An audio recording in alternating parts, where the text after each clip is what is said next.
evening, ladies and gentlemen. My name is Justin Robinson. I'm the first Vice President of the Barbados Museum and Historical Society. And it gives me tremendous pleasure to welcome you to the first lecture in our series. I have memories as a PhD student in England. My supervisor asked me to give a lecture on his behalf to a museum in the Midlands. And I got there a bit early, and when I got there, the treasurer was giving his report, and he was reporting that they had done very well for the year, things had turned around. In fact, they had done so well that next year they will be able to afford better speakers for their annual meeting. Now, today we don't have that problem. We have one of the finest speakers in the Caribbean, and I would say the world. And our lecture today is being delivered by one of the most distinguished living historians, Professor Sir Hilary Beckles.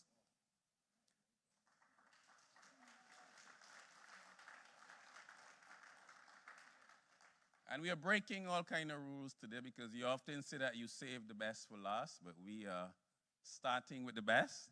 And I'm going to ask our director to come and give a brief overview of our 2020 lecture series.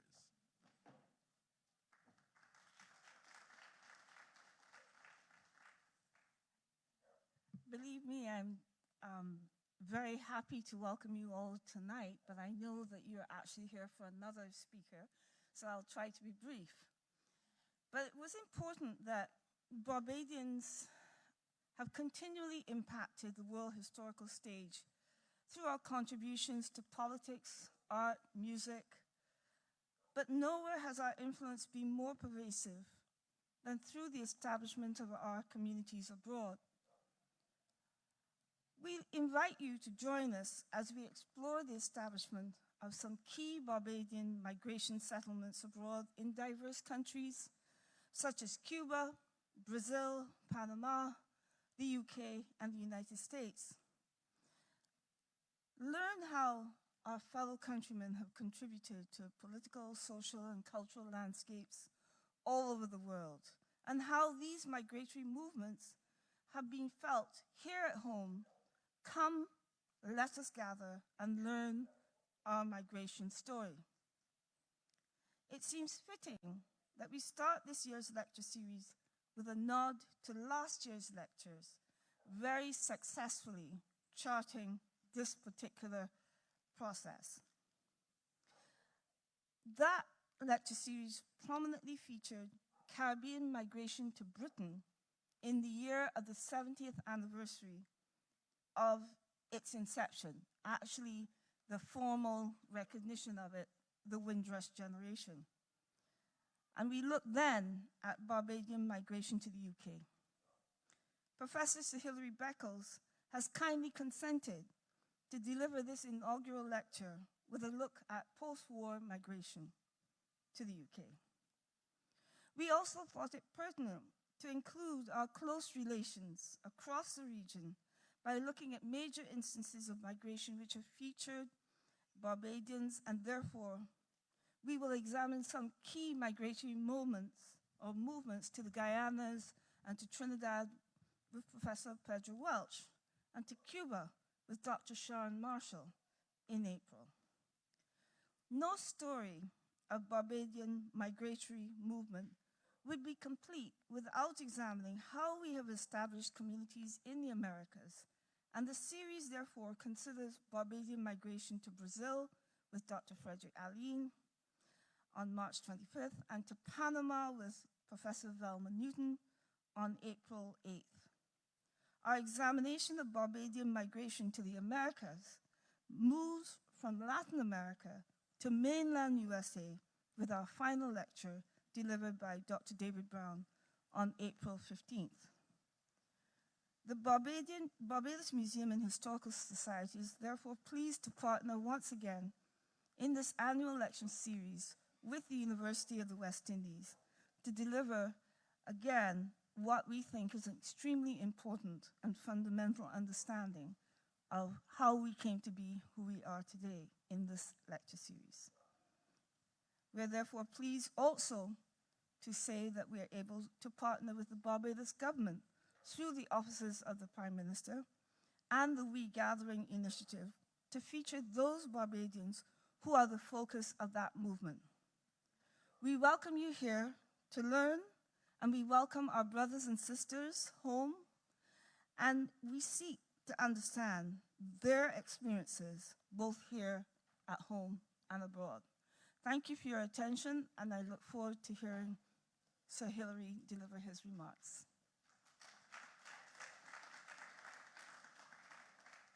Yeah, thanks, Alexandra. So tonight's lecture is entitled Barbados to the World, Exploring the Origins and Legacy of Barbadian Migration, Barbadians in the UK after 1945. Now I have the unenviable task of introducing Sir Hilary, and I shall spare you going through his biography in detail, because we could be here all night, but he needs no introduction. Professor Sir Hilary Beckles is currently the Vice Chancellor of the University of the West Indies. And before assuming this office on May 1st, 2015, he served the university as Professor of Economic History, Pro-Vice Chancellor for Undergraduate Studies, and Principal of the Cave Hill campus in Barbados for 13 years, from 2002 to 2015. So Hilary has had a distinguished career as an academic, international thought leader, United Nations committee official, and global public activist in the field of social justice and minority empowerment. And he's here in many of those roles, but I went to a conference in Cuba in 2013, and as we were milling around, people heard I was from UWI, and they said, "Oh, who's in charge?" So Hilary, and said, "Oh, well, he is." And they started a debate as to whether or not he was the greatest living historian. So I'm going to introduce him to give his lecture tonight as certainly the greatest living Caribbean historian. So Hilary.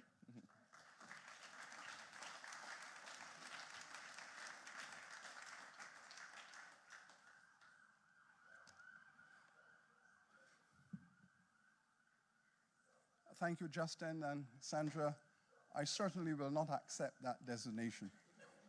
Not in a company of so many of my distinguished colleagues and the history fraternity of this island and this region of which I am just a part. But it really is an honor to give this lecture and to be a part of this conversation. I must say, though, I would rather have given the lecture on Guyana for many reasons. But for two, Pedro, I envy you. For two reasons in particular.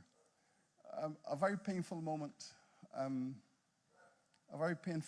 few years ago when my bank called and said, "Listen, you need to bring some money and put into your account because your account is empty.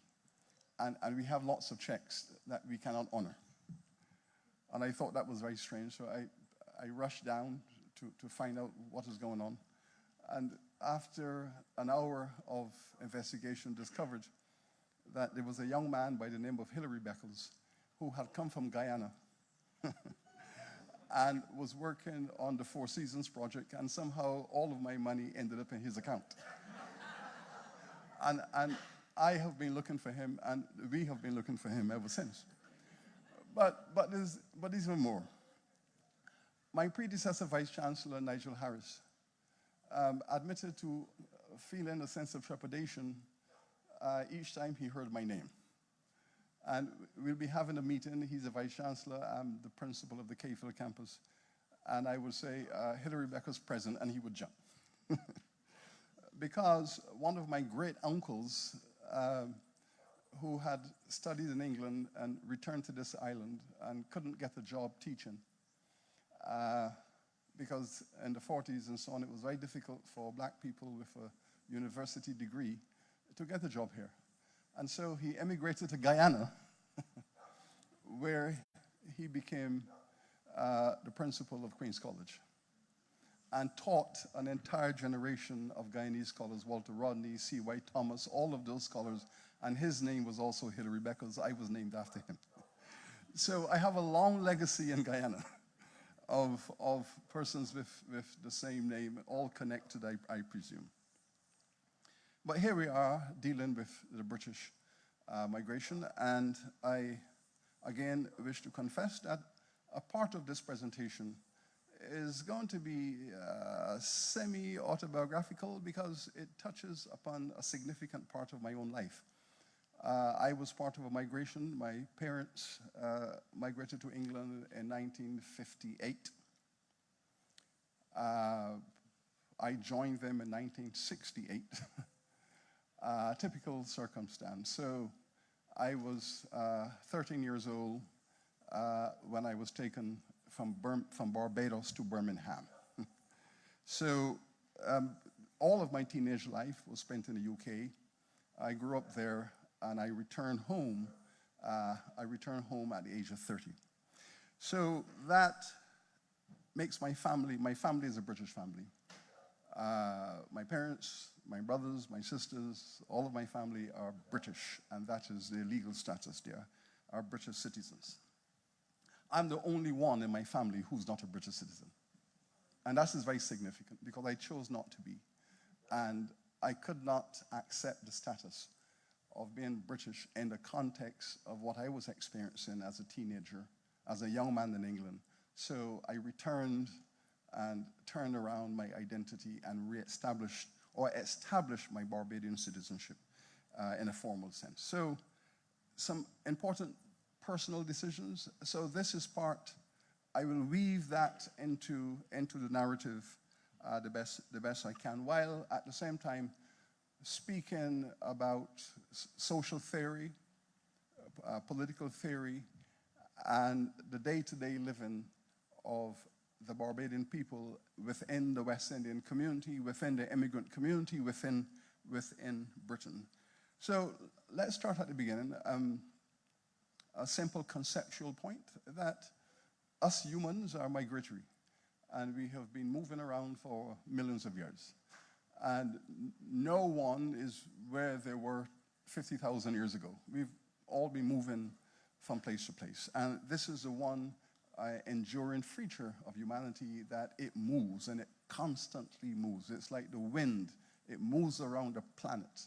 And if you take a marker today, and you take a marker 500 years, 5,000, 50,000 years from now, you will see a different map, because we are all moving. If you consider, for example, that there are more African migrants to the US today, that is professional, middle-class African people who have immigrated to America, there are more of those than African Americans who are the descendants of enslaved people. So the recent African migrants have now outnumbered the descendants of the enslaved. And that changes when you speak of the black community. What does that mean? Well, there are two black communities. There's the Afro-American black community, and then there's the African migrant community. The former tends to vote Democrat, the latter tends to vote Republican. And all of that is very significant in terms of identity and immigration. Then we begin, I think, significantly with Barbados and what Barbados is. That first ship of non-indigenous people who arrived here in the 1620s, 1625, 27, and we have different dates, but 1625 for now. That ship with Englishmen and Africans, they found an empty island. Barbados was arguably the only empty island in the Caribbean at the moment of colonization. That makes Barbados unique. The first records we have of that, of the settlers writing back to the British King, Your Majesty, we have arrived at the island called Barbados, so named by the Portuguese. And guess what? There are no people on the island. Barbados is an empty island. But guess what, Your Majesty? There are houses everywhere. Now, that point alone is very significant. An empty island filled with houses. Indigenous villages scattered all over the place, but no people. Where are the people? Well, we know two things. We know that the Spanish will come into this island and raiding it for native people to take them to Mexico to work in the mines.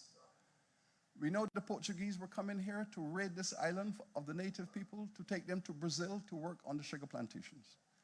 But what we do know that all of them had vanished.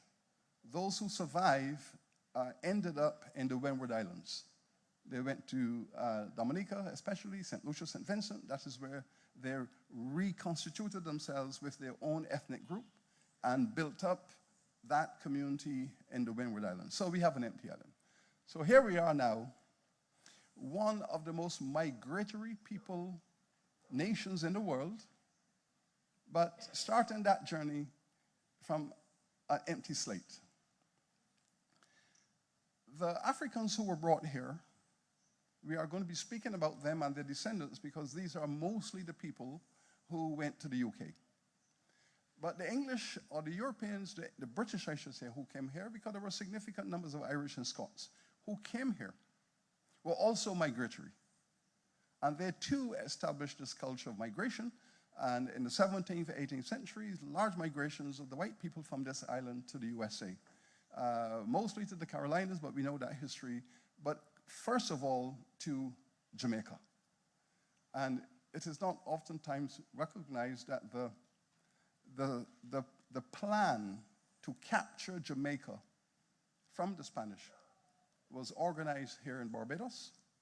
And the expedition that eventually led to the capturing of Jamaica departed from this island.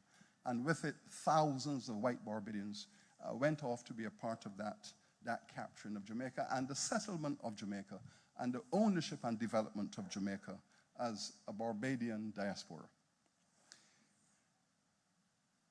The English brought 600,000 Africans to this island. Now, if you digest that for a moment and you ask yourself, what is the population of Barbados today? And you say, well, it's probably 280, 90,000 people, mostly black people, 95% or so, descendants of the enslaved. But 600,000 were brought here. And the question, therefore, is, how do you reduce 600,000 people to 280,000 people? Or how do you reduce 600,000 people at emancipation, 1834, there are only 83,000 Africans. So you bring 600,000 onto the island, 200 years of slavery, and at the end of that 200 years of slavery, you have only 83,000, remaining less than a 20% survival rate. So the black people on this island are the descendants of a Holocaust.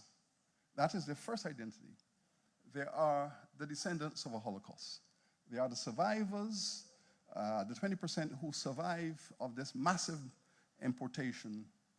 They are survivors. So we are looking, therefore, at a people who are possessed of a Holocaust consciousness.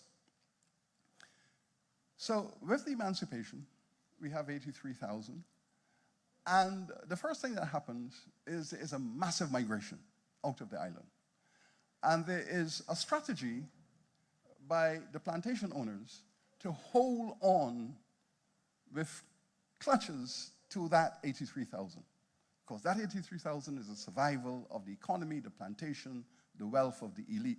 Hold on, and there are all kinds of anti-immigration strategies.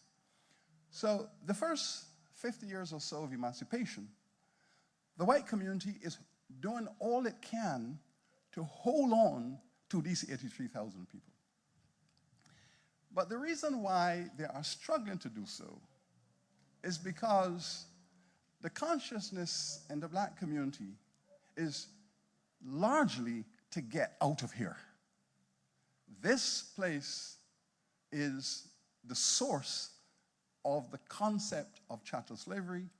Barbados is the owner of chattel slavery. It started here, it was perfected here, it was exported from here to other places. This is the home of chattel slavery. And we have an important statement from the first generation of the enslaved people who are being interviewed by one itinerant priest traveling through this island. And the ex-slaves said to him that the slavery period, they refer to it in the families as the barbarity time. And the concept of slavery as the barbarity time is embedded in the black consciousness. So that in the 1930s, 100 years after emancipation, the oral history is showing that embedded in the black DNA are two memories deeply embedded. One, the barbarity time, which is that 200 years of slavery, and the cholera epidemic of 1854 that killed almost 20,000 people.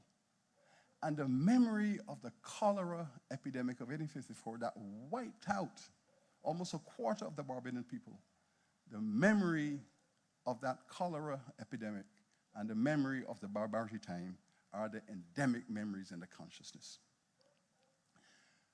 So all of this has political context, and we should speak to this context because this context is very important. Migration in Barbados is associated with vexation.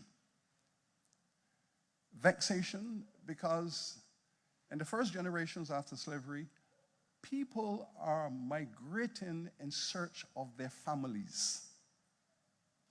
This is the critical thing. The reconstitution of your family. The enslaved, as you know, were subject to diffusion. Slave owners would sell wives and children, daughters, brothers, sisters. Your families were sold across the region. It was a regional market for slave labor, and therefore selling children, wives, husbands, babies across the Caribbean is the norm.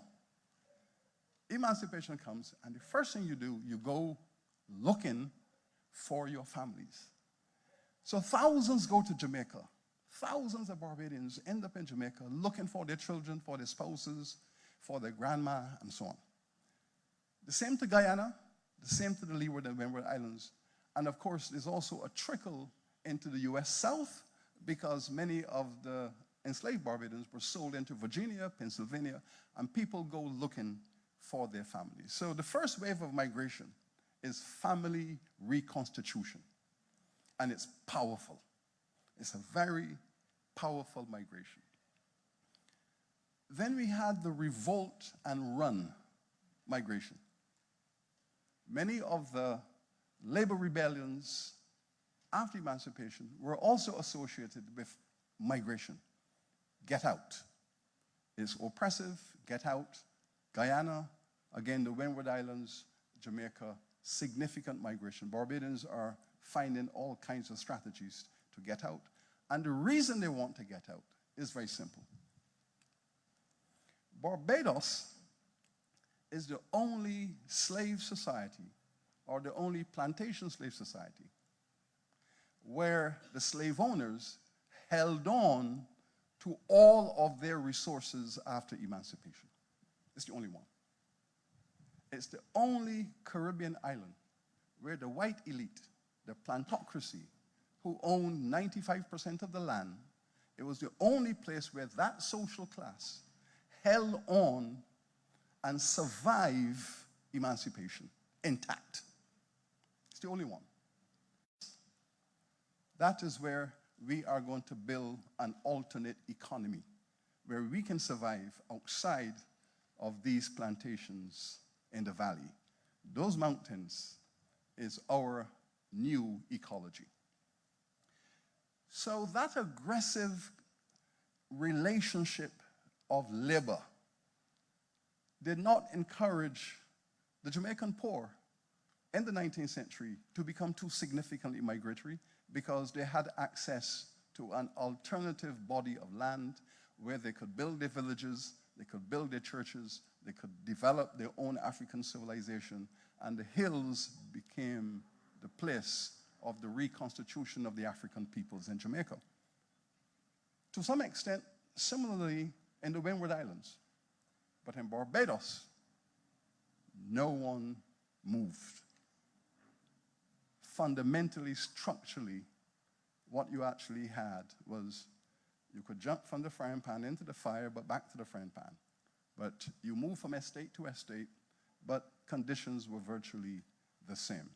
The families who owned the plantation held on, so that at the end of the 19th century, 60 years after emancipation, maybe one person, one black person, owned a small sugar plantation out of 300. So, Barbados is unique. It's unique. And so, migration is associated with vexation.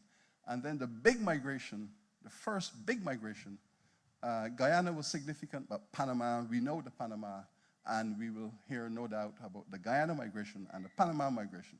But the remarkable thing about the Panama migration was that it produced the first generation of calypsos. And one of my favorite calypsos of that period was "Hit the overseer on his head and come with we." In other words, before you get on the boat, and the careenage, and head off to Panama, do something radical. Don't just get on the boat. Make a statement. Give the overseer on the plantation a lick on his head, and then jump on the boat. So the migration is associated with a politics. There is politics embedded in migration. You cannot understand migration out of this island significantly without understanding the politics of the time. And so we come to the 1930s when we are now seeing migration as a top priority in colonial politics. The people of Barbados, led by Clement Payne, have engaged in a revolutionary action. If you listen carefully to the speeches given by Clement Payne, he's talking about slum clearance in Bridgetown. 100 years later, the people are living in these slums. He's talking about land redistribution. How are you going to keep now maybe 90,000 people, and they are landless? The Barbadian black people are the most landless black people in the Caribbean. Everywhere else in the Caribbean, there have been some kind of redistribution, reform, some frontier, the hills, some forest where you go, some place you can go and get land and start again. It's the only place where the black community, by and large, 95% are landless. And again, this is a unique feature of the Barbadian people, and of course, that is the history of the Chattel House. You don't like the conditions on my plantation? Well, take up your hut and go and look for job or work somewhere else. So you take up your little house and you move, looking for a better wage. So the workers on this island, in alliance with the progressive middle class, organize the anti-colonial rebellion and bring this colony to its knees. The same takes place across the Caribbean, as you know. It's a Caribbean revolution. It's the first time that all the black people in all the Caribbean at the same time are doing the same thing. It's the first time in our history that the black people in every island at the same time, 34, 35, 36, 30, Barbados 30, Jamaica 38, island by island by island by island, the revolution is spreading. What do they want? They want land, they want economic development, they want modernization, and they want an end to colonialism. This is very important because when the British government sent the Moyne Royal Commission to the Caribbean to investigate what is going on in the Caribbean, that all of our colonies are going up in arms, get to the root of it. At the root of it was that sense of closure, of being imprisoned on these islands with little scope of development. And not surprisingly, the Moyne Commission was faced with the choice.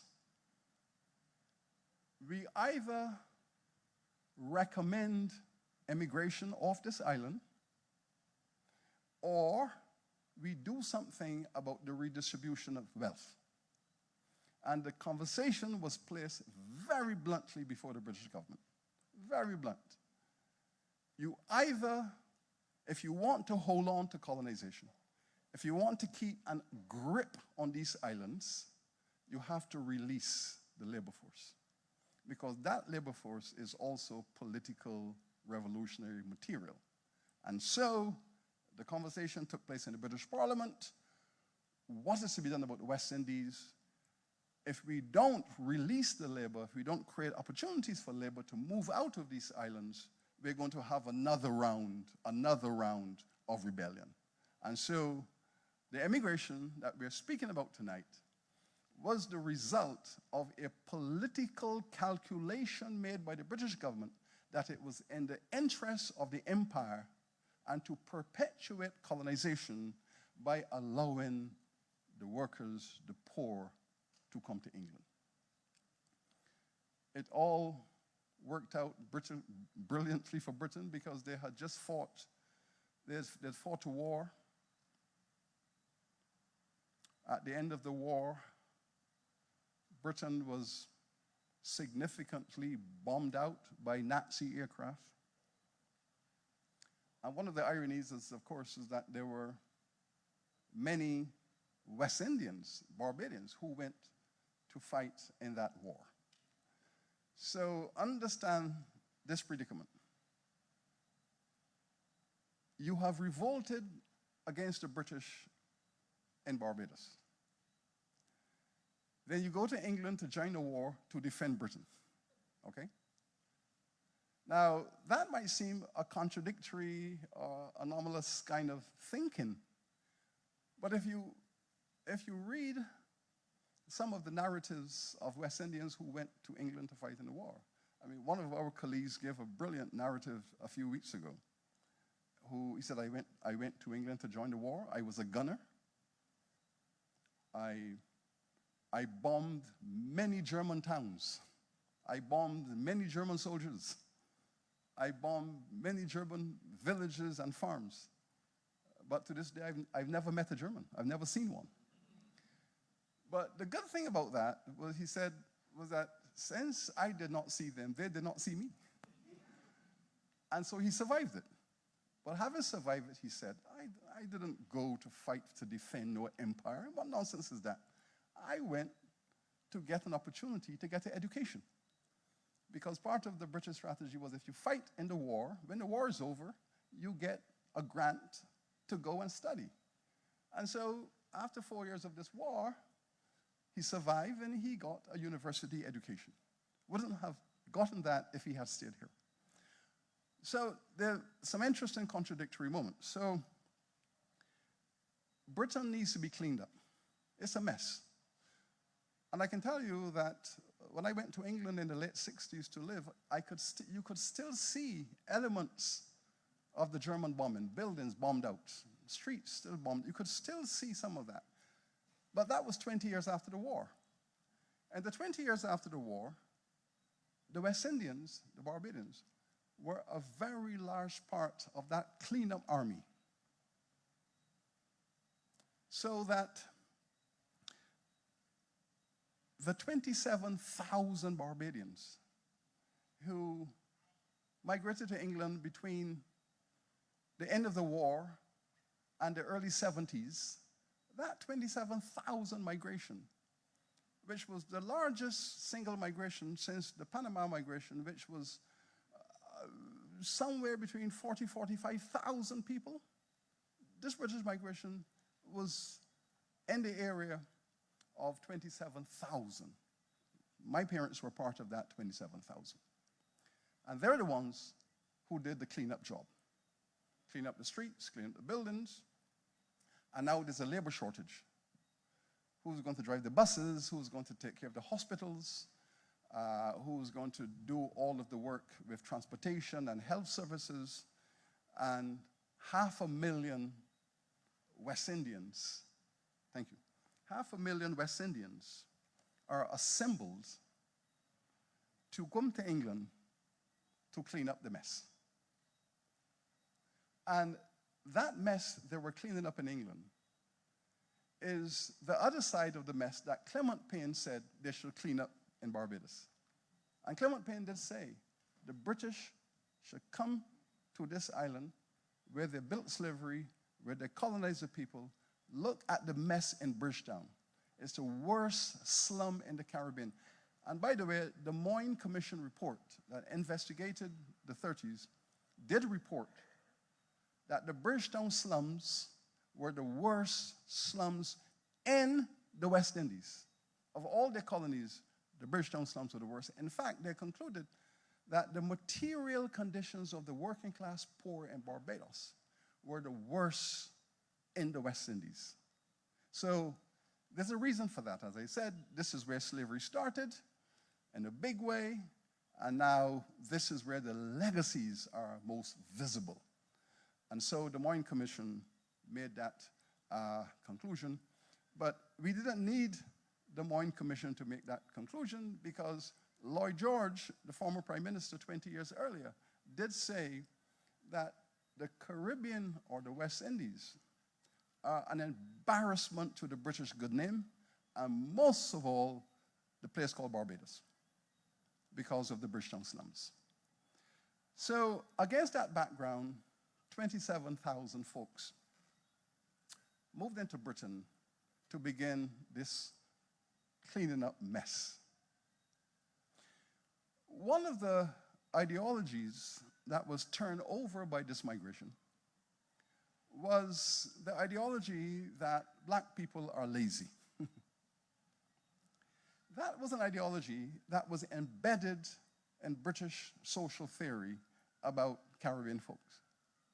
Because after emancipation, they came to realize that the black folks were not keen to work. Now, analyze this.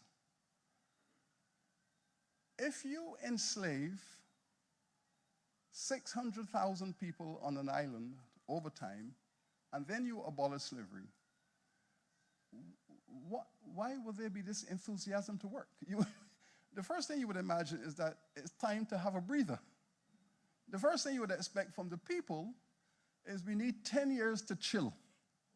I mean, that's the first reaction you should expect, that the people would say, oh my God, after 200 years of this, we need 20 years to relax, fet, party, chill out, sleep on the beach, eat mangoes under the coconut tree. We need to chill.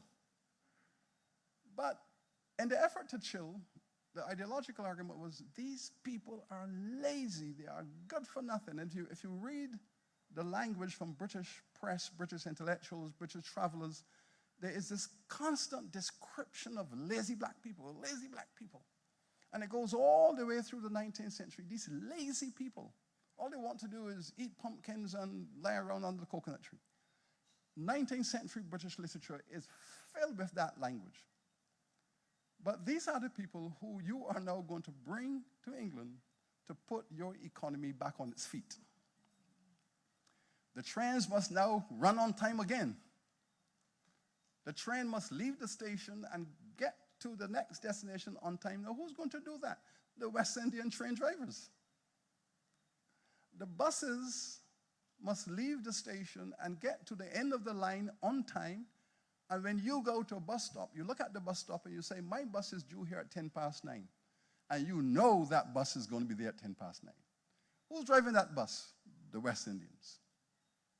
Now, so how suddenly a bunch of lazy people in the colonies are going to be the most efficient, the most productive, the most scientific bunch of workers at the heart of Western industrial culture, the West Indians.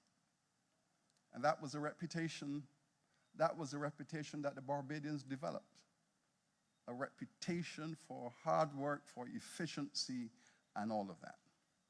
Now, the historian in me would immediately classify that 27,000 migration in its historical context. This is the second round of the Middle Passage. Okay. 600,000 brought from Africa to this island, where they dwell for 200 years, and now they are needed elsewhere again for cheap labor or free labor. They are needed elsewhere, and then you organize them and ship them back across the Atlantic to another place to do work.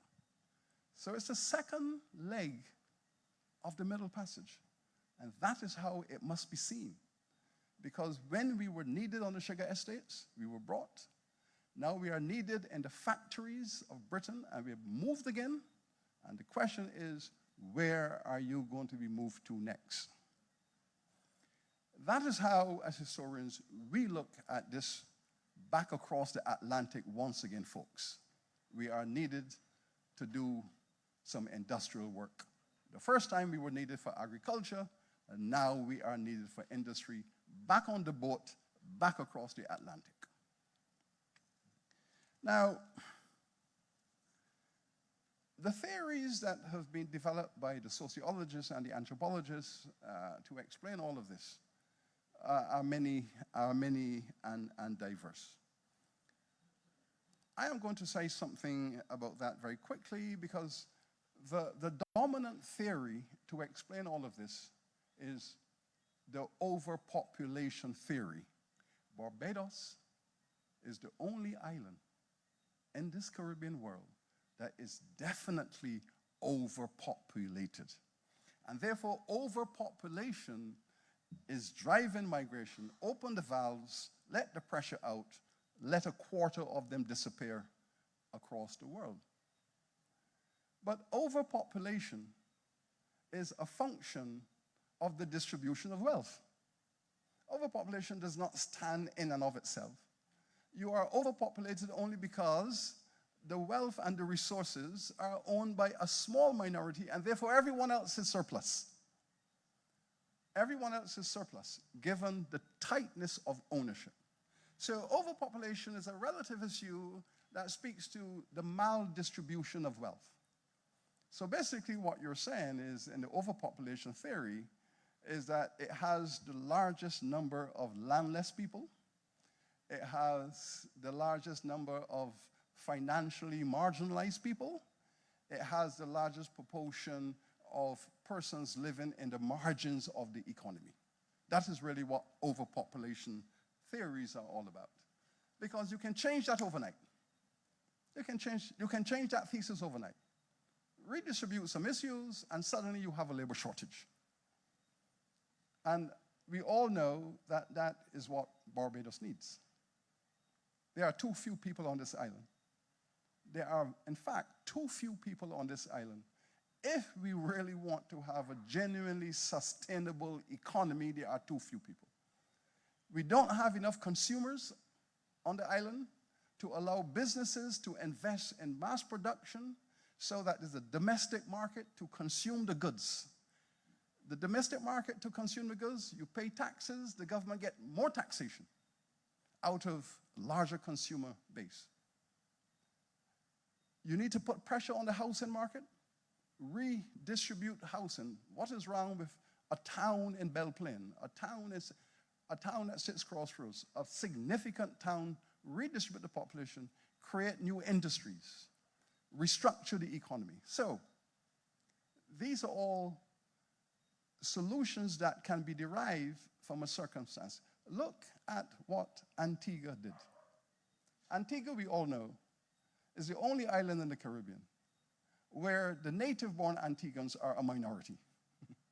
And native-born Antiguans are a minority in their own island because the decision was taken that 50,000 people is not enough to develop the economy. We need 100,000 people.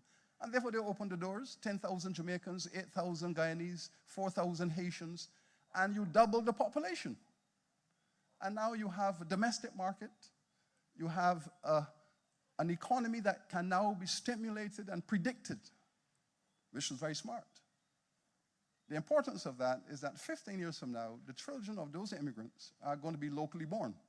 So for 10 years, non-locals are the majority, but 20 years later, all of their children are Antiguan born. So it is only a window of time. Then there's the thesis, why did these Barbadians go to England? Beyond the demographic thesis about being overpopulated, which is not, as I said, is not accurate, there is the cultural identity argument. And this argument is very attractive because it is built into this mythology about Little England. And therefore, the black people in Barbados were socialized historically through institutional power, through education, through the church, to believe somehow that this is Little England. Well, I don't know. I have never been able to understand that concept, this little England thing. What is this based upon? But it was a socialization where the majority of the African people were socialized into believing that you are English. You're not Yoruba. You're not Mandingo, Fulani. You're not Ga. You are English. And therefore, if I migrate to England, I'm going home. I have a right to go home. England is my home because this is Little England, and all I want to do is leave Little England and go to Big England. And the journey from Little England to Big England is not an external journey, it's a domestic journey on the same cultural terrain. And so when I moved from Barbados to Birmingham, that was meant to be a walk down the street. I was just leaving little Barbados and going to Big England, and I'm just walking across the street. It's a cultural movement. It's a domestic. It is not an international journey. And to some extent, this was correct. Because when I arrived in Birmingham and I looked around, all the names of all the big people were all the names of all the big people back home. And then you dig a bit deeper, do some research, and find out that the same people in Birmingham who have monuments and statues and buildings are the same people who had monuments in Barbados and plantations and so on. So yes, it was an internal journey. You know, George Lamond tells the story of this Barbadian who arrived in 53. 53 was the year that Queen Elizabeth was coronated, I believe, 53. And he arrives in England and sees the coronation celebrations in London, the decorations, the bugles, the fanfare of the young queen being coronated. And he writes home to his mum and said, "Dear mum, you'll be happy to know that I have arrived here safely. And guess what? They are celebrating it here as well." Now, the remarkable thing about that is that quite accurately, this young man, having left the celebration, the whole of Barbados is decorated because a young queen, an imperial queen, whose ancestors had enslaved us. An imperial queen who in 1966 was at the Bell Plantation because she was having a dinner with her first cousin, the Duke of Harewood, on his plantation that his family had owned since the end of the 18th century. A slavocracy as a monarchy.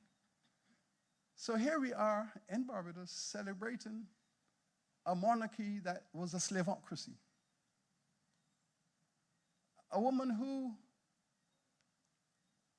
ancestors built the first multinational conglomerate for slave trading, the Royal African Company, the biggest slave trading company in the world. The biggest slave trading company in the world, built by the royal family. The Duke of York is the chairman of the board of directors. And that is a company with a mandate to bring 4,000 Africans across the Atlantic every year, 2,000 to Barbados per year.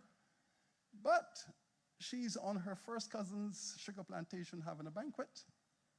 And that was the biggest plantation owned by the family and had owned it for 200 years. So the history comes full circle. So our Barbadian man who writes home to his mother had every reason to say, guess what?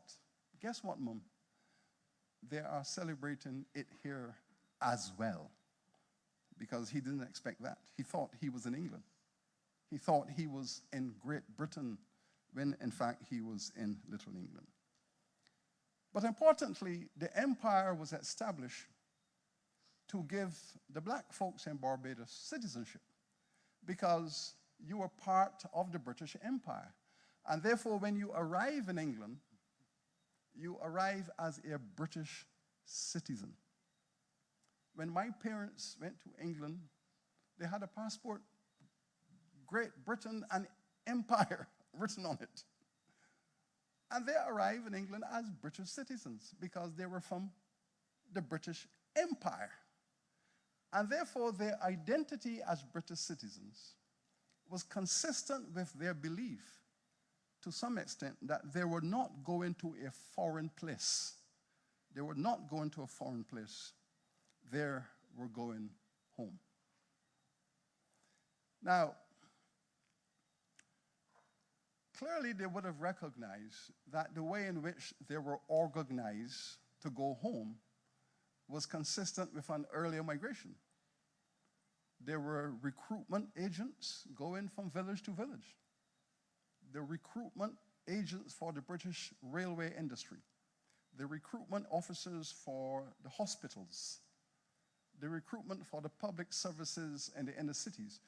Companies and the agents arrived in Barbados, went from village to village, urging people to immigrate, writing them up. Give us your name, your age. Let us examine you.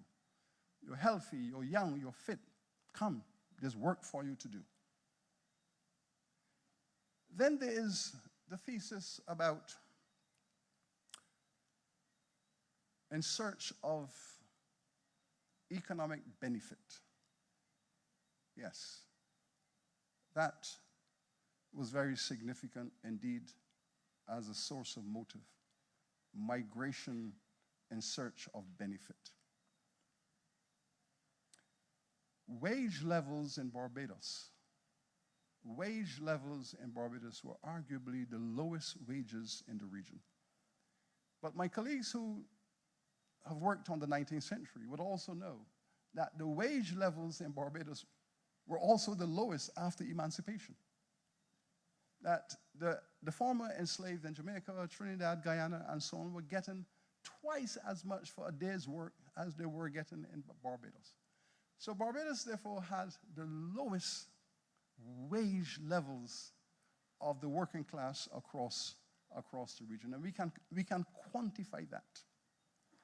So here are people then with the lowest net wage value in the region, given an opportunity to go home to Great Britain to increase and improve their material well-being. And they took it. And in most instances, as was the case with the Panama, the 45,000 who went to Panama, they were young people. Young people, gendered, largely male, mostly unmarried men that changed the fertility levels on this island considerably. And the reason why that is significant is also because Barbados, again, another unique feature of this island. Barbados was the only island in the Caribbean during slavery and after where women outnumbered men. Women outnumbered men on this island from the 1720s.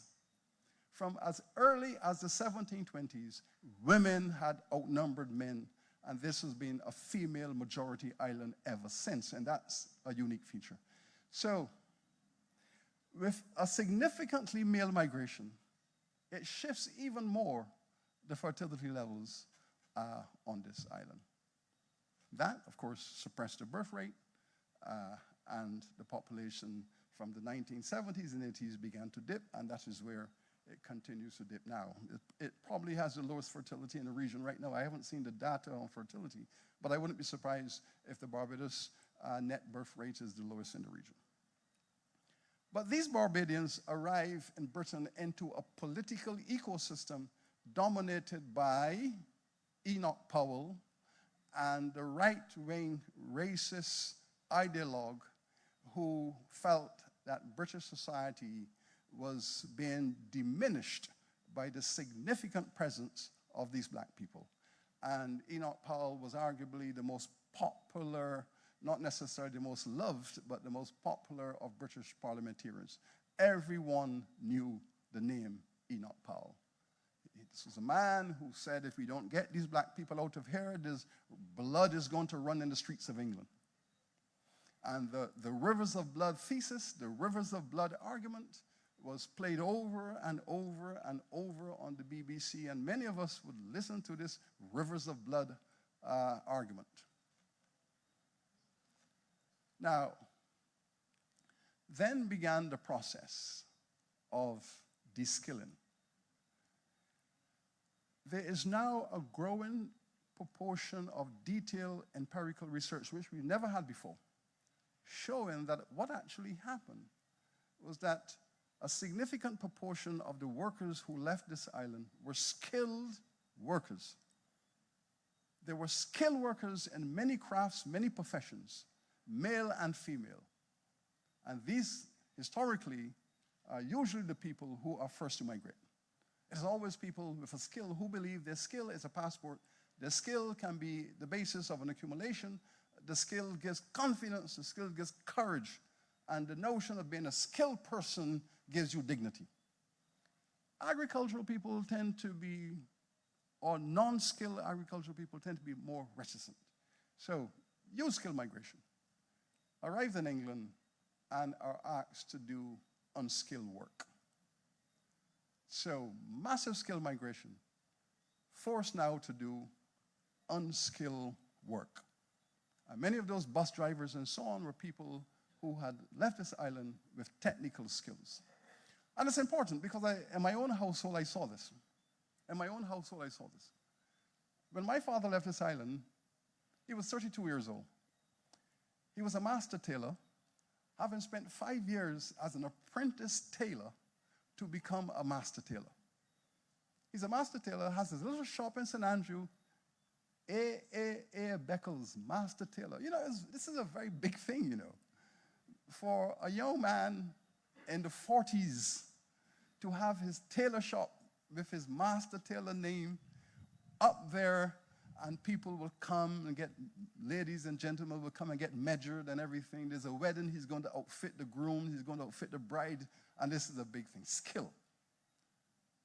Goes to the UK, went to every tailoring store, factory, cannot be employed as a tailor because the unions in Britain are saying you cannot bring those West Indians into this country to do skill work. The unions will not have it.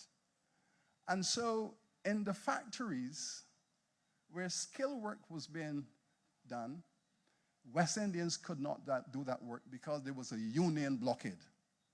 And there would have been industrial dispute if the skilled West Indian labor force was inducted into the skilled professions of the industries. And so he would go to Burton's and he would say, here's my city and guild certificate. I'm a master tailor and I would like to pursue my profession. See that door? Go through that door. Thousands of Barbadians were de-skilled by that migration. And de-skilling is significant because the skill wage level was significantly higher than the unskilled manual labor in the British industrial sector. And therefore, if you went to the bottom of the labor force with the lowest wage levels, your chances of getting a mortgage to have your own home, zil. Your chances of going to a bank or an insurance company to borrow, to get a loan, zilch. So understand the significance of de-skilling. The significance of de-skilling is that you impoverish those people, kept them into an intergenerational impoverishment because your salary levels kept you out of the mainstream of the financial sector. And therefore, West Indians, Barbadian workers on the whole, were not in a position to engage the banks and the insurance companies for mortgages, for loans, and so on. That was the implication. The unskilled labor was meant to keep you in a situation of poverty, impoverishment. That's one aspect. The second aspect of that was the deschooling of the children. Understand that. The deschooling of the children. So understand it's an intergenerational. The parents are de-skilled, not allowed to practice their craft, bottom of the labor force. And the children who had experienced solid secondary education on this island, on arrival, were placed into vocational schools because there was no policy in the Birmingham, London local educational authority to test the children and allocate them to a school appropriately. So I arrived from Coleridge in Paris, 3.5, 4 years of secondary education. Loving all the mathematics and the Latin, and up to our neck in Latin, loved it. And all the classical education we got in the old Barbados grammar school. Arrived in the UK, not knowing anything, and like hundreds of other children, thrown into an industrial vocational school, where we did woodwork and metalwork every day. Now, so we're in these vocational schools, and we are clustered as West Indian children. And most of us, our parents are working class people. Our parents don't know how to go to the mayor. Our parents don't know how to go to the educational authorities and say, this is not right. Our parents were just poor people who were happy to know that their children are in school. They had no idea what kind of school, what type of school, what they were doing. Most people didn't know that. And thus, I entered that situation and saw hundreds of West Indian children, who could not hold their own because the educational system was horrendously racist. The teachers, the pedagogy, it was an awful time. And as you know, there was a famous book written by Bernard Cord, How the British Educational System has rendered West Indian children educationally subnormal. That was the norm. They were classified as educationally subnormal, thrown into vocational schools, and abandoned with parents who didn't understand. Now, in my own instance, I think, grace of God, I had a bigger brother who was in the States and came over to England and said, what is this? And took me out of that school, dragged me by my ears out of that school, and put me in a community college, an adult community college, where I could go and do O-levels and A-levels and recover. But I can tell you, those of us who recovered from that experience were probably 1% who recovered from that industrial school experience of the children. But I can also tell you something about that, which is very important. And I'm coming to closure. In my school, there was a young boy from Jamaica who had no secondary education.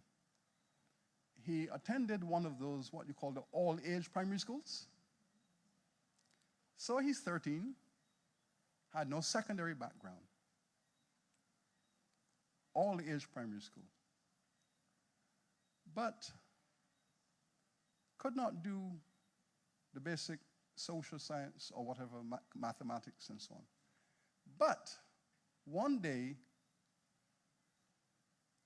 he came to my home, and my father, who had given me a guitar for my birthday, because my father was also a self-taught musician, could play the piano, could play the guitar, self-taught musician. He gave me this guitar. I am totally tone deaf. There is no way I could understand that fretboard. I mean, it's like a foreign language. There's no way I could do that. But my friend picked up that guitar, and anything he heard, he could play. And I couldn't figure out how my brethren just could play this instrument, and within 2 years, he was the founder of a reggae band. 6 years later, he's playing with steel pulps. And now he's a multi-millionaire living in California. That was an important lesson. Every child has a gift, and hopefully that child will always have the chance to explore that gift. And I learned that in a vocational school. So, moving along then to this reality. The families were the basis of this migration. Father would go in the migration process. Wife would follow. Children would follow.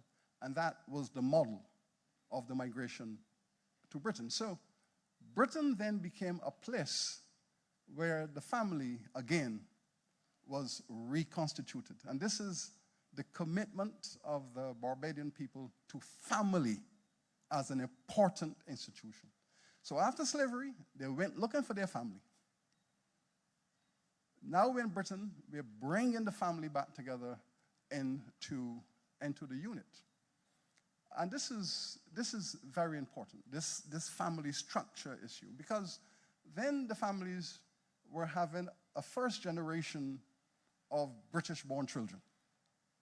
Now, when I arrived in England, my parents had already had 2 kids born in England. I mean, one of the issues in our family, we make a joke about it. My father was there for like 4 years by himself, and then he sent for mom, and as soon as she arrived, bam, baby. Now, so 2 young Beckleses are born there. 4 Bajan Beckleses are brought over. So 6, 2 local, 2 indigenous, and 2 foreign. Understand that is a very tricky household. A very tricky household to understand how immigration works, because that rice and peas and thing, those British-born children not eating that. And so my poor mother had to cook 1 meal for her Bajan children and another meal for her English children. And that becomes a serious cultural, sociological identity rift right there. And guess what?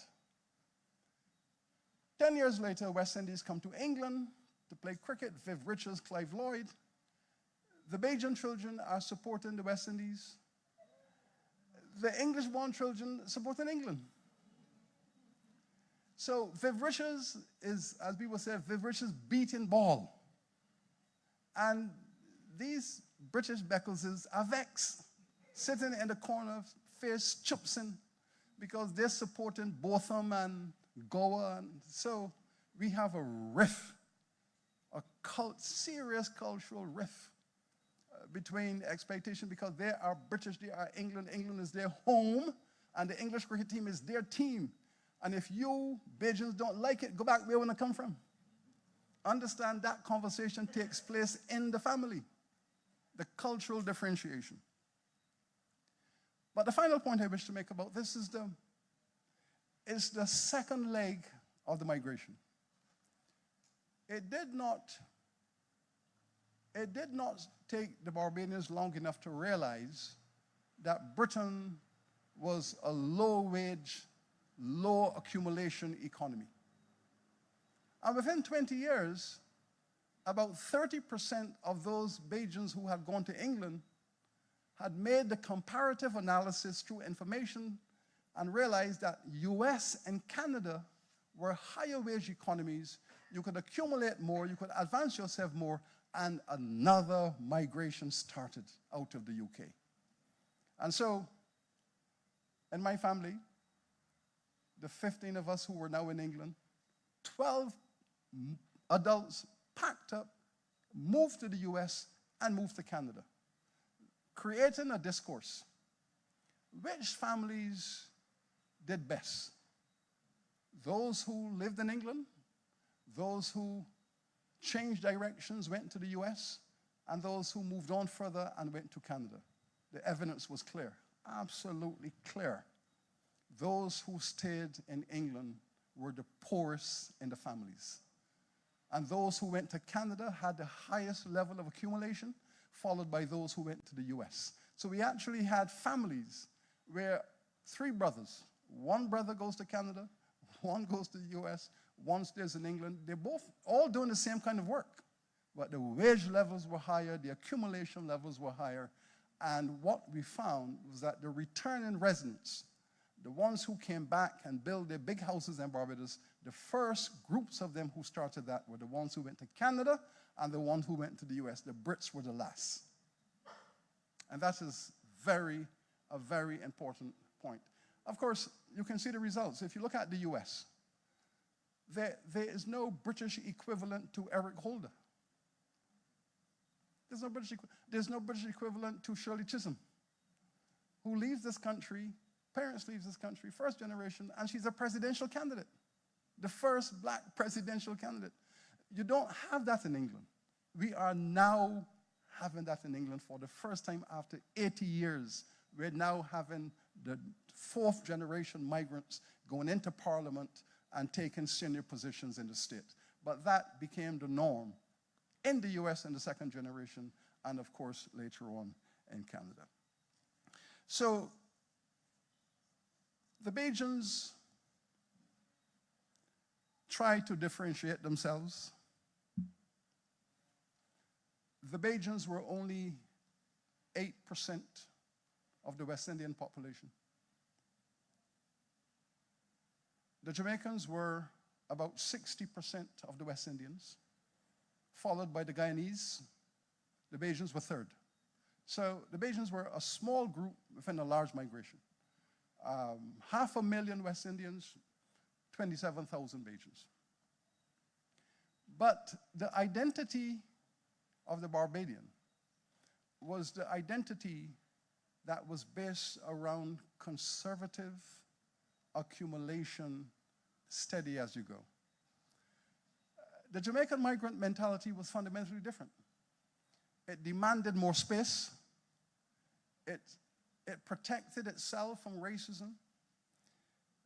When gangs came into our community to destroy our community, it was the Jamaicans who mobilized themselves to resist and protect our communities.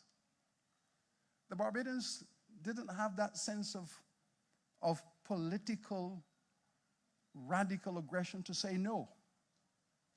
Our tendency was fundamentally to go to church and ask for God's guidance. And that was the stereotypical response.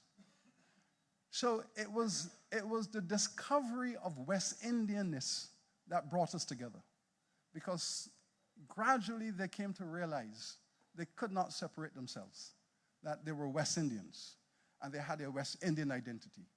And eventually they forged that bond of West Indianness. So by the time I was packing up to leave there, and I was packing up to leave on a one-way ticket, the West Indians had then forged an identity as one people. And we could see that being expressed. So they arrived there as Barbadians and as Jamaicans. But within 10 to 15 years, they had forged a West Indian identity, which was palpable. And we saw it in community organization, we saw it in the church, we saw it in cricket, we saw it in all the activities. We discovered our West Indianness in Britain. And that was the great discovery, I think, of this migration. It wasn't the discovery of Great Britain from Little England. It wasn't the discovery of our peculiar identity and history. We discovered that we were West Indian people, one common history, one common destiny, and a willingness to stand up for the West Indies as one place. And that found expression in the language of Frank Worrell. It found expression in George Lamin and Kamau Brathwaite. It found expression in all of our intellectual traditions and legacy that we have found our West Indianness. And in that regard, I wish to thank the organizers for giving me this opportunity. to speak about history, biography, sociology, and politics. And allow me to say that the story and the journey is not yet complete. The Barbadians and Britain and the next generation are going to do some magnificent things in their West Indianness. And sooner or later, you're going to be hearing many more things about great West Indians who are descendants from this island home of ours. Thank you very much.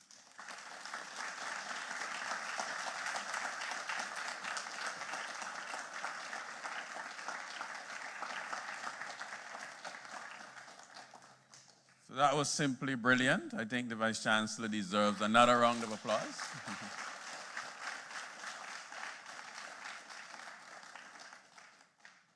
Yes, so we're now going to go into our question and answer session. So members of the audience who wish to ask questions, you can stand and do so. We encourage you to keep your questions brief. We've had a brilliant lecture, so we want to avoid the tendency to have mini lectures. And we would like, as far as possible, that we have questions. So the floor is open. There's a microphone coming around for anyone who just raise your hand and we got a microphone to you.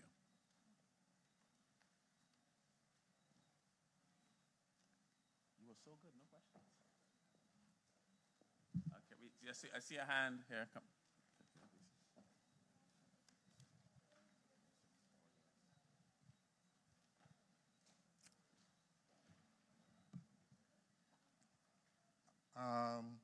Professor Beckles, I have a question which has been on my mind for a while, and it relates to the comparison, or if we are learning from our history in the past. Right now, which you mentioned it, the low birth rate in England, and we also have the low birth rate in Barbados. Also, there's a low birth rate in Canada right now. And Canada is looking for skilled immigrants right now. And in my opinion, there seems to be a void in Barbados with regards to the government helping Barbadians, qualified, unqualified, unemployed, who want to go to Canada to work as skilled immigrants. Recently, there was a scammer that came into Barbados. He set up an association. He said he was going to help Barbadians find jobs in Canada.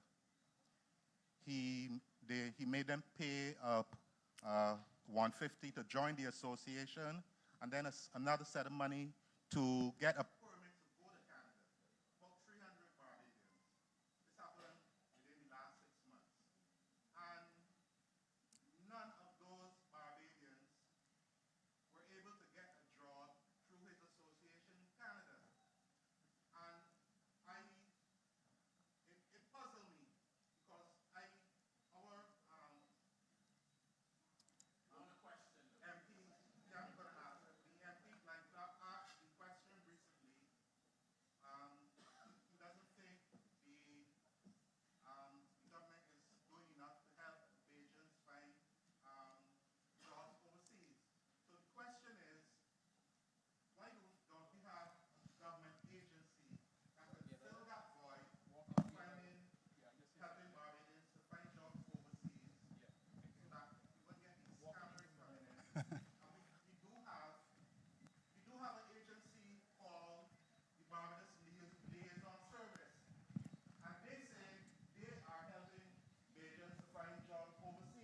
Well, let me say this. My opinion, I don't think Well, they're doing a good job. let's take that from the other side.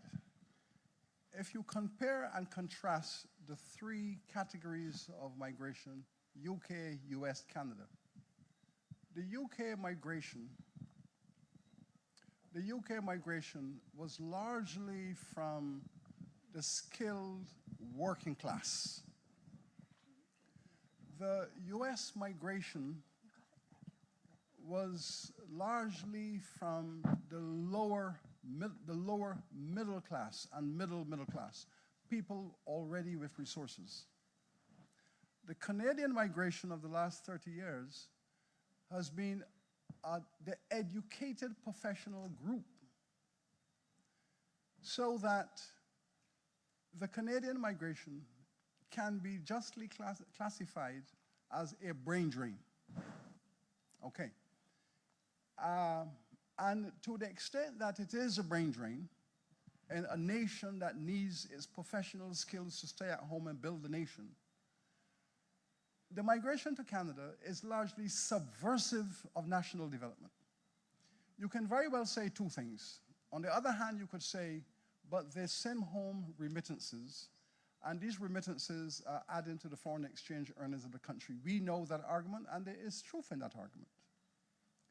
There's an argument that says it gives young people an opportunity to acquire internationally competitive skills that they would not have had the opportunity to do so at home, which is more restricted. You can make that point, and again, there's evidence to support that. But if you put those two arguments together and you net them off, the net value contribution of those people on this island will be much greater than the remittances that they send back. But the country is faced with the traditional predicament which I described. If you work on the assumption that your country is overpopulated, and therefore every 10 years you have to get rid of 20% of them or 10% of them to maintain stability, if you work on that assumption, you have gone into an economic development cul-de-sac. Because, as I said, all of the countries that have had substantial sustainable development and growth in recent years are countries that treasure their large population, restructure their economies, reorganize their wealth distribution, create educational opportunities for people to practice business into the economy as owners of wealth. You have to go through the economic enfranchisement path to give these masses of people a chance to build their country and empower themselves. If you don't take that path, if you continue with the belief that a small percentage of the people who controls the majority of the wealth will always achieve economic growth, that this small minority would take the country forward. They are the ones with the knowledge and the business skills. They are the ones who are going to transform the country. All the countries that have grown in the last 20, 30 years have shown that the growth has come from the middle and the growth has come from the bottom. The big corporations, the big owners, their net contribution does not compare with the million people, the thousands of small businesses and medium-sized businesses. This is where the growth comes from. And we are persisting in Barbados with a model of minority wealth ownership, leading to the conclusion that the island is overpopulated. It has a surplus population, and therefore migration is a solution to stability. It is a fallacious argument. It is tempting, but we have to get rid of it. And that is the only way we're going to get what we're looking for. Otherwise, you will always have these scammers because they are aware that the people of this island are vulnerable.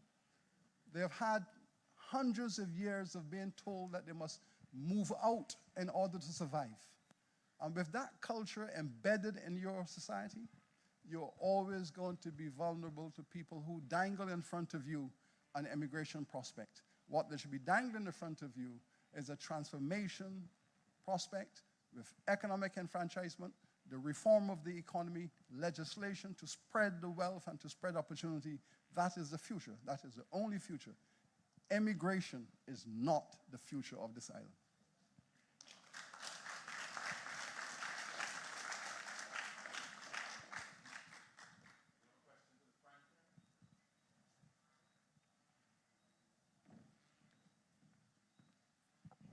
Thank you so much, Professor Beckles. Do we have any information about current migration in terms of graduates from the University of the West Indies at this moment? Because my understanding was that we were maybe got like 70% of tertiary educated people leaving Barbados and the Caribbean. I'm just curious if that's true or if we know. Well, I am not sure if the figure is as high as that, but I know it is approaching that. I know that we are not retaining 70% of our graduates. I think we are losing maybe 20, 30%, maybe in some islands even more.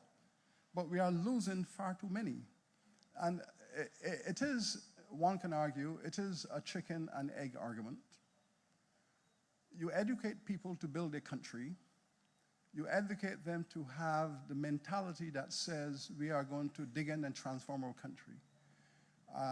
But it is tempting to emigrate because industry has not created the diversity of employment prospects to absorb them. So we have a problem that our economies are not sufficiently diverse, sufficiently dynamic, sufficiently democratic to absorb the creativity of these young people who are keen to make their way in the world. And if they're not given the chance, they will emigrate. So where do we begin? Do we begin by restructuring the state, using whatever instruments available to it to restructure, to insist upon it? Do we incentivize traditional business people? Because the fact is that most of the businesses in the region are not sufficiently dynamic because they are mostly either in the commercial trade dimension. The international business sector is very dominant in the financial commercial sector. And maybe there isn't enough room for indigenous creativity. But we do have a systemic problem, but it has to be addressed. And I believe that the states, the governments have a responsibility to address it. Because if you're funding education and the net benefits of that education are not accruing domestically, then there are systemic problems. We have to confront the systemic problems and deal with them because we cannot afford to be losing our best, youngest minds. We speak about this quite often in our university. We have engaged the private sector across the region in this conversation. We're having this conversation. We are saying, you have to realize that you have this pool of skills coming out of the institution. One of the responses to them is they say to us, your graduates are not skills ready. Now, let's say that is hyperbole a little bit, because you cannot say that our doctors who come out of the medical school are not skills ready because they're out of school, they're doing surgeries the next day. You cannot say that our students who are doing economics and finance and tourism are not skills ready because they come out and they're running institutions. But the solution has to be a corporate class that says, we are going to take that graduate out of university that has just received 4 to 5 years of university education, and we're going to give you some specific on-the-job training to turn you into the resource that we want. In other words, they have a duty to do it. The university does not have a complete and total duty to make every graduate factory ready. There has to be a partnership between the employer class and the university, a partnership that says, you give us that 80% graduate and we're going to turn it into 100% with internal orientation and specific training. That is the model in most developed countries. Or better still, while they are students, develop an internship culture where they come into the factories, into the offices, 6 months, 3 months, and when they graduate, there are so many possibilities.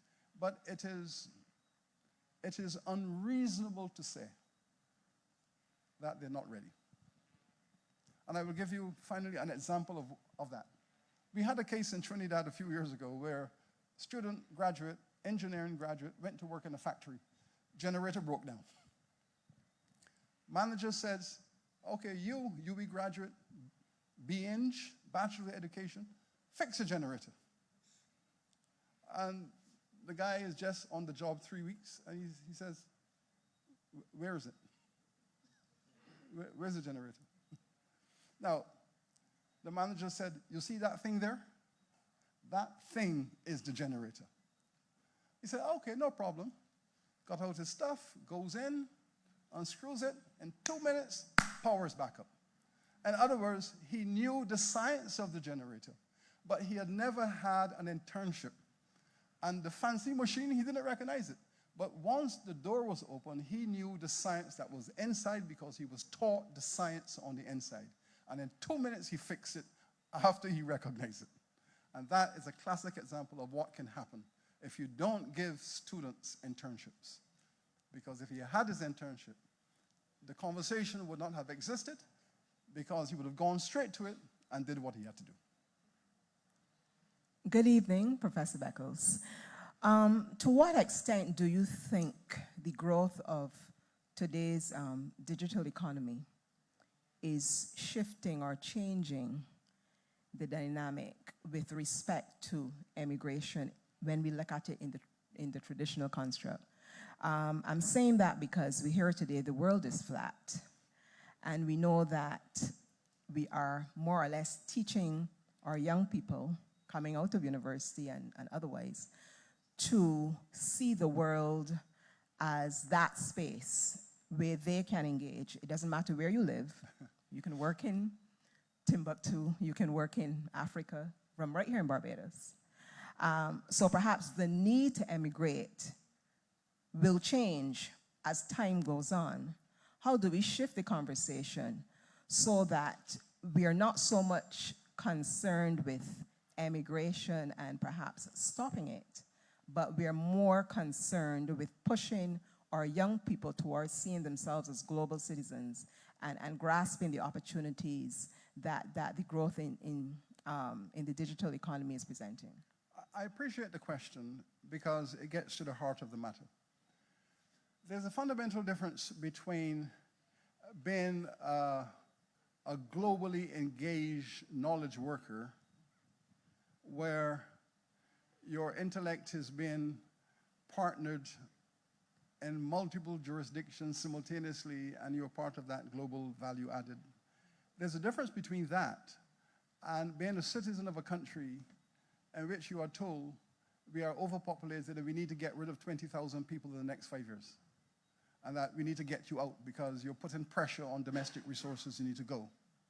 There are two very different questions, and what you have just described is the new frontier. However, I would add to that the notion that globalization is a double-edged sword.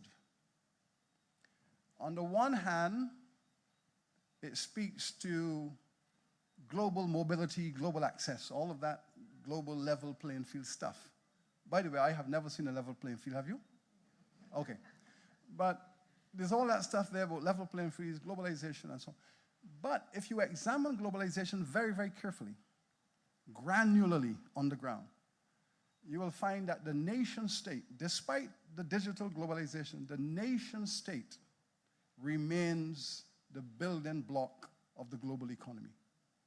The nation state is the fundamental organizing unit of globalization.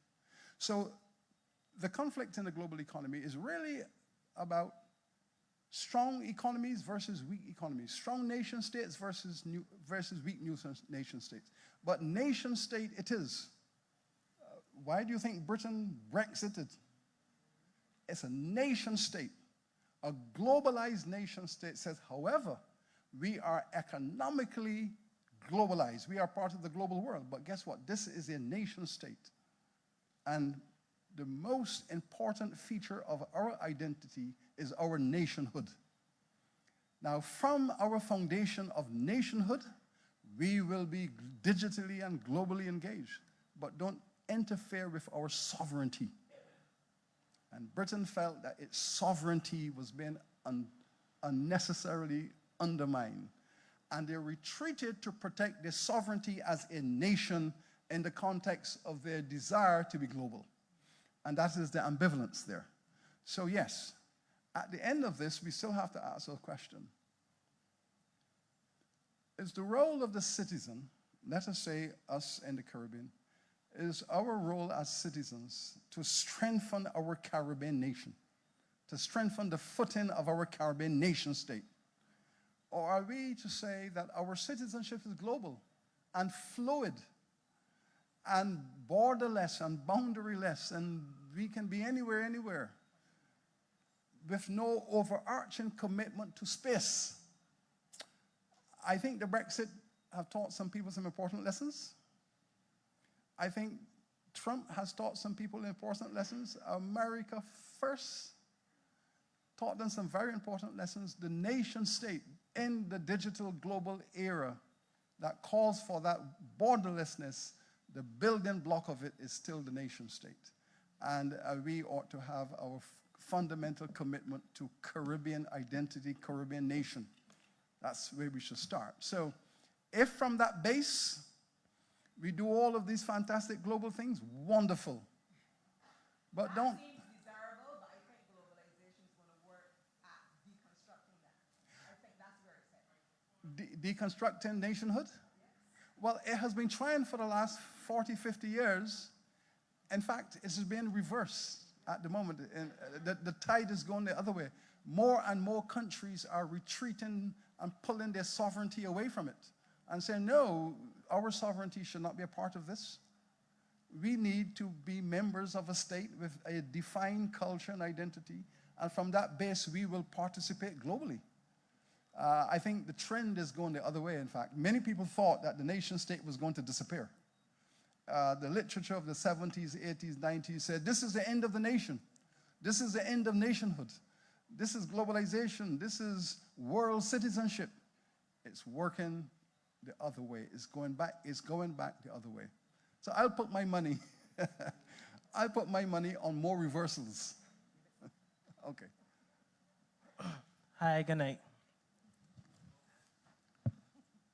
So my question is there a specific reason why you kept saying West Indian instead of Caribbean? And Okay. if there is, why? Bad habit. Bad habit. West Indian, this notion of islands. And it's a concept that we tend to use in the English-speaking islands. When we say Caribbean, we include then all the islands and all the countries that have a Caribbean coast. So when I say Caribbean, I tend to mean Colombia, Panama, Costa Rica, all the way through Colombia, all the way through Guyana, Suriname, and then I come up through the islands, and I might even include Mexico because they have a Caribbean coast.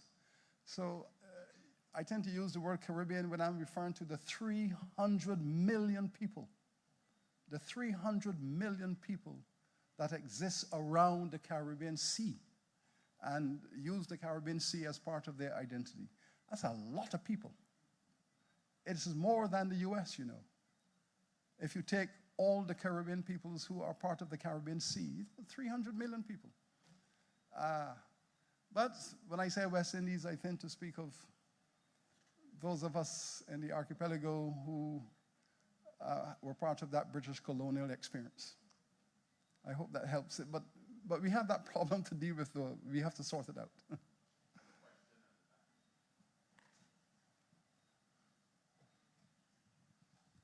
Hi, good evening, Sir Hilary. Good evening. Hi. I had a question. My interest was sparked when you mentioned the contrast between... Sir, sorry. Oh, sorry, I didn't see you. Hi. You mentioned the contrast between how Jamaicans kind of rallied and, you know, they fought against gang culture and they seemed a little less passive. But then you mentioned that Barbadians were a little quieter and they kind of believed in church and God, and they had a different approach to what they saw as someone encroaching on them. Could you give us some insight into why you think that might be? Like what might be the political or social or psychological origins of that? It's an interesting predicament, and I did say that these were stereotypical conceptions. In other words, it's hard to prove it scientifically. It is a perception that it seemed to be the case, but you haven't tested it mathematically. Now, but if you were to test it mathematically, you would probably come to the conclusion that in the countries like Cuba, Jamaica, Haiti, the larger Caribbean societies that presented the African people with an alternate approach to existence had a more developed political consciousness in the area of organized rebellion. It is not about identity per se, it's about how the environment gives you options.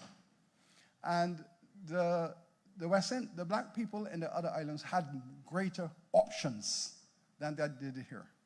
In fact, the point I'm trying to make is that on this little island, the options were fewest because of the perfect survival of the plantocracy. The perfect survival of the plantocracy. And Jamaica, the plantocracy was in shambles, didn't survive. It was in shambles. And it's interesting because if you go through, a classic case of this is to take the same Duke, the Duke of Harewood, who owned 5 sugar plantations in Jamaica and 3 in Barbados. So slavery has come to an end. The Duke of Harewood has 5 plantations in Jamaica. He has 3 in Barbados. His biggest in Barbados is the Bell plantation, which we see on the highway. In Jamaica, his biggest plantation is just outside of Mandeville. What's that community just outside of Mandeville called? No, when you're leaving Mandeville and you're going towards the bauxite plant, there's a town there, a small town. Anyway. What's that? No, not that one. But it will come to me. So, the black people in Jamaica said, Your Lordship, forget it. We are not working for your Lordship anymore. In fact, we want you to break up these plantations and give it to us because we have been working on them for 100 years and they belong to us. They're ours. And the Duke has this information because the workers have told the overseer what to tell the Lord. The overseer writes the letter to the Lord. That's why we have the letter. Writes the letter to the Lord. Your Lordship, your workers have said they're done with you. Now, he sells his Jamaican plantations, takes his cash, brings it to Barbados, and expand his ownership here and produce more sugar in the free period than he did during slavery. So that's an example of how one man functioned. Because he believed, as they all did, that we could control these 83,000 people here. But the 350,000 in Jamaica, we can't control them. So you had the breaking up of the plantation system, the breaking up of the plantations breaking up. Black farmers moved in, and so on. And let me give you an example of that. I remember my first month in Jamaica. And a friend of mine said, oh, come and spend a weekend by my family. I said, fine. So we're driving through the Jamaican countryside. And he said, Hilary, make the next left turn. And I drove past the next left turn. He said, well, I told you make the next left turn. The next left turn was a cart road with royal palms a mile long. Now, I'm a Barbadian. When I see a road with a mile of royal palms down the side, I am socialized to know that at the end of that is a plantation family from Great Britain 200 years ago.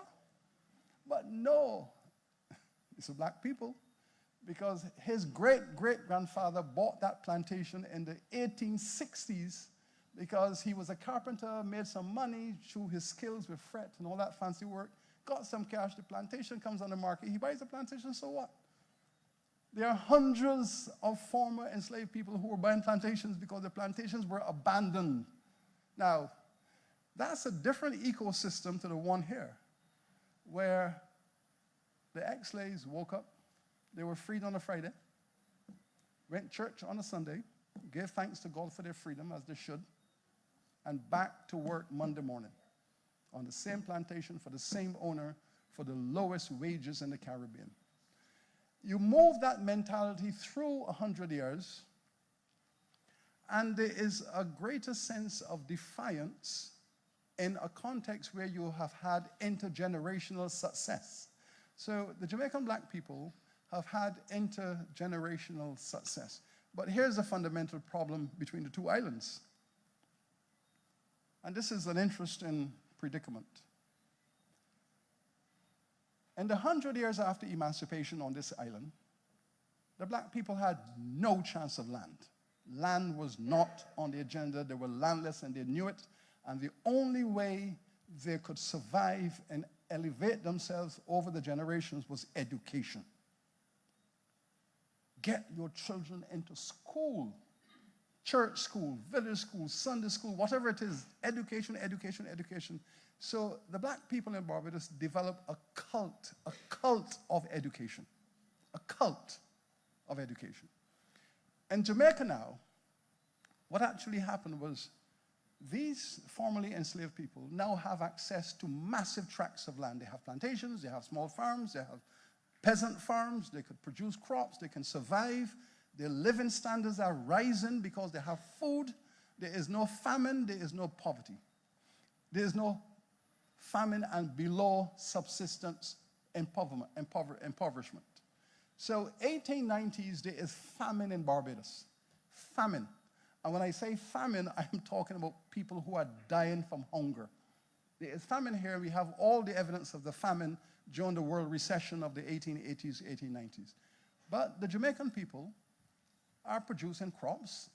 They're marketing their crops. They are commercial traders. They're moving the food from town to town. And they are doing well in terms of their material standard of living.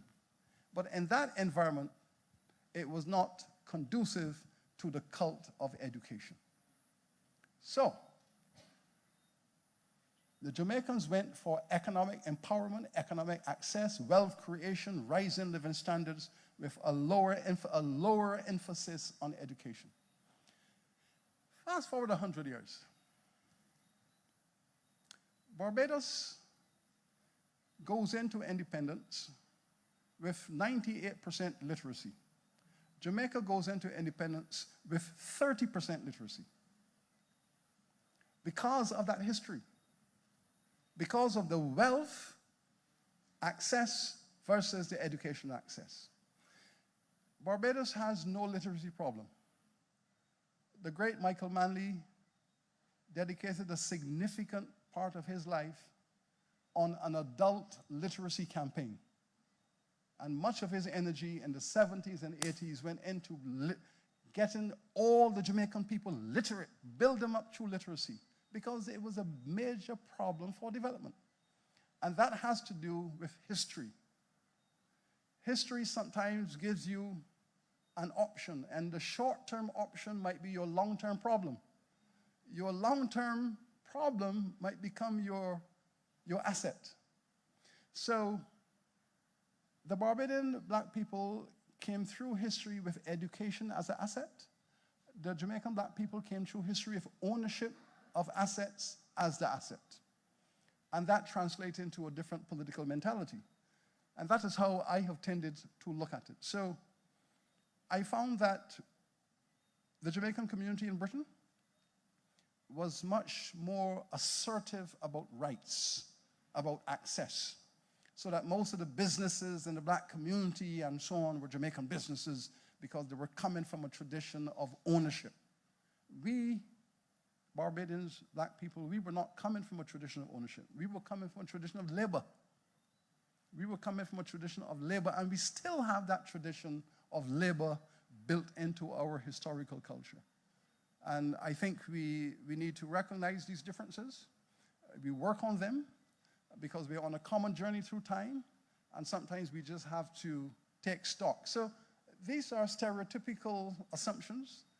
As I said, I have no way of testing them. It's based on my observation. Can we take one final question? I'm very curious about how migration itself impacted on the psychological and mental state of many of the immigrants. We have heard remarks of Bajans going overseas and meeting what you call like a cultural shock. And it is claimed, or has been claimed, that some of them have been coming back here what you call like mad. While it is true that we have had what you call like the positive sort of development for the migrants and so on like that, what about the one which has been impacting on them in such a way that we have this psychological and mental state of certain people then not really, say, like reaching what their potential should have been? Yeah, well, I understand the mad thesis very well because I include myself in that.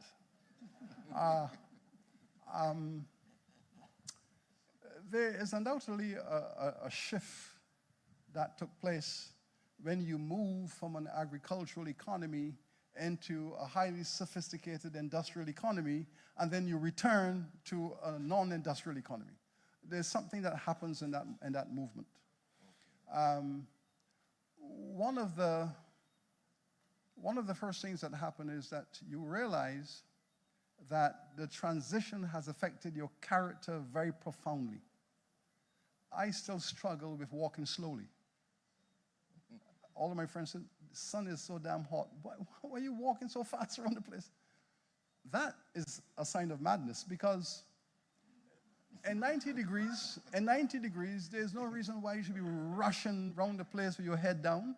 But that became the culture that I was socialized into. Get your head down. And if you are walking, you must walk purposefully.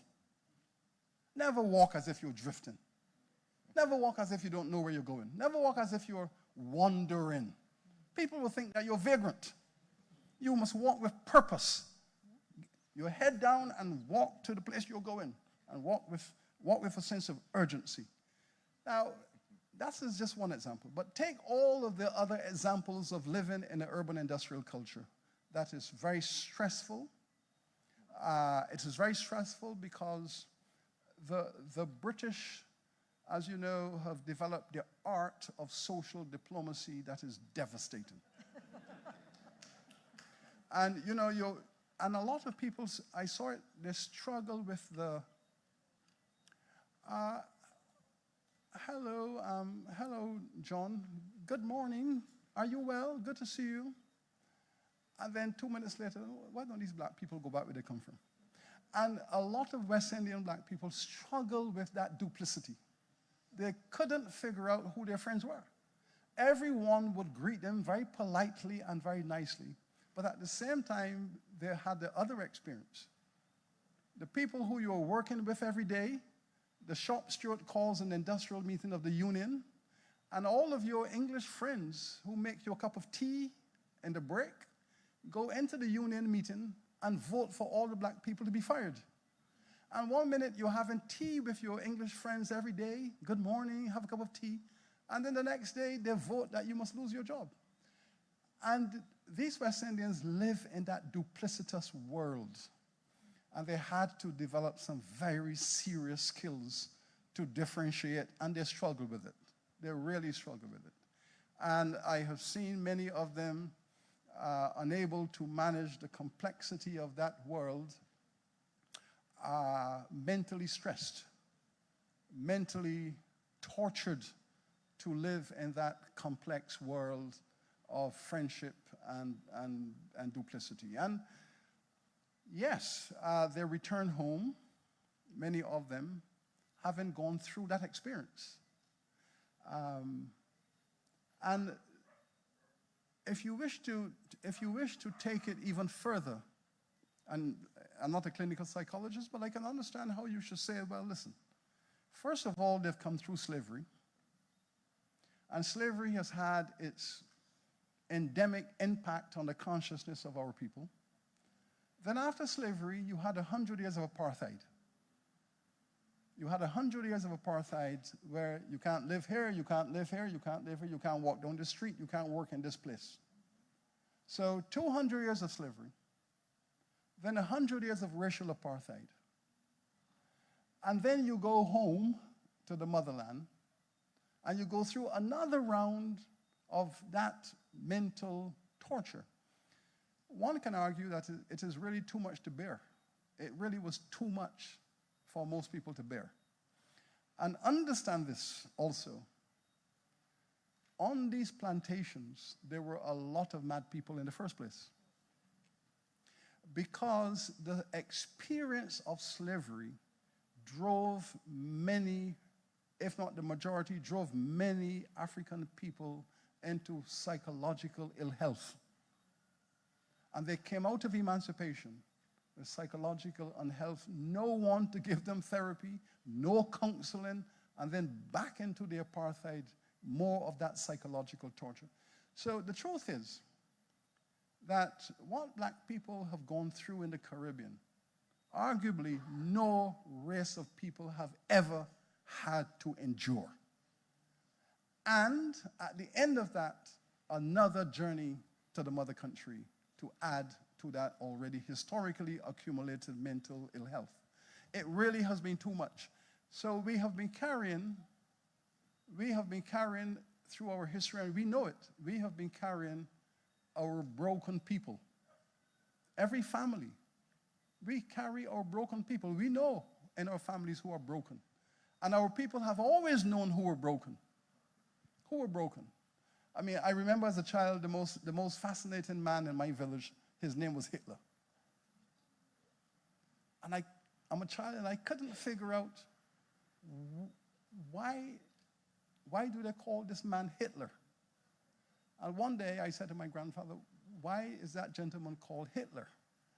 He said, well, 1939, the British government sent recruiting agents into Barbados to recruit people to go and fight the war.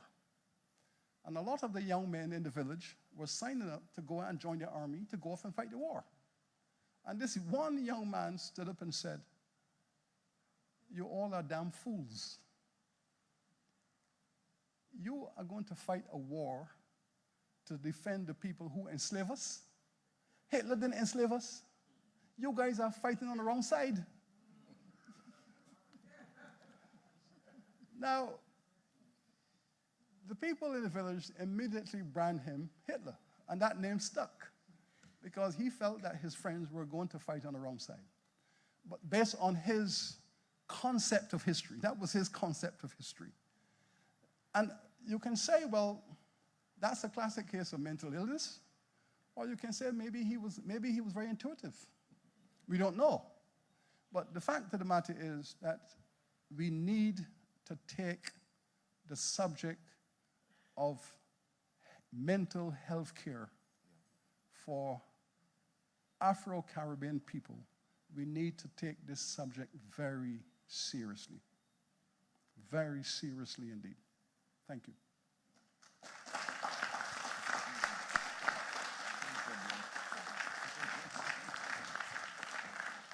Thanks again, Vice Chancellor. Not only a brilliant lecture, but a lot of stamina for an interesting Q&A.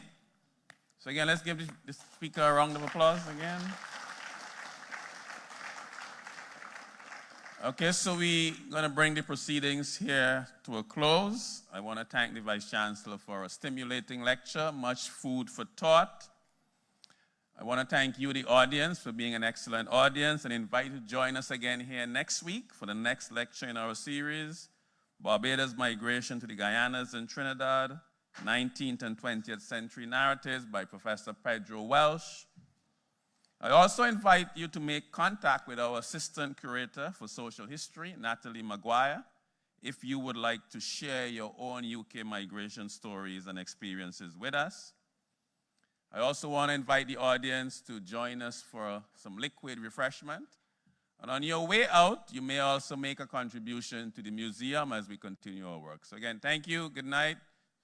Enjoy the refreshments and get home safely. Thanks again.